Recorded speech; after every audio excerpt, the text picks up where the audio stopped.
Hello, I'm Jaden. So what we will do now, our lesson today is an and a. Yay! So tell me if it's you will use an or a. Okay? Yay! So Jaden's favorite is Great White Shark. Oh. Great White Shark starts with letter G. What will you use? An or a? Excuse me. There's Mama Beans. Huh? Oh, treasure chest. Treasure chest starts with letter T. Yes, letter T. What will you use? An or a? Press it. Letter T.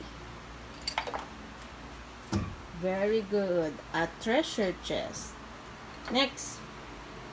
How about About a comb? a comb? Starts with letter C. Bye-bye.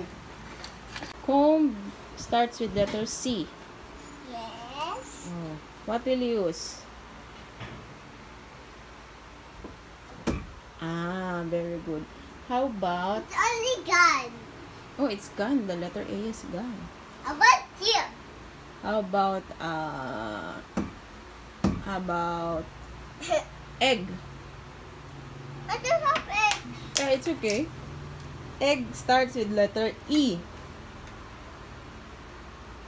Mama Pink forgot to close the door. Oh yeah, Mama. Letter E. Egg starts with letter E. And very good. How about unicorn? Where's the unicorn? Unicorn. Unicorn starts with letter U. What will you use? An or a? Very good. Now, How about cell phone? cell phone. Cell phone. C again. Cell phone starts with letter C. Oh, what will you use? An or a?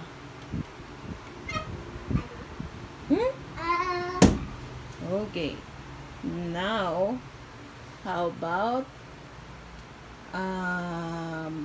igloo? Igloo starts with letter I. What will you use? I. Very good. Bye. Bye.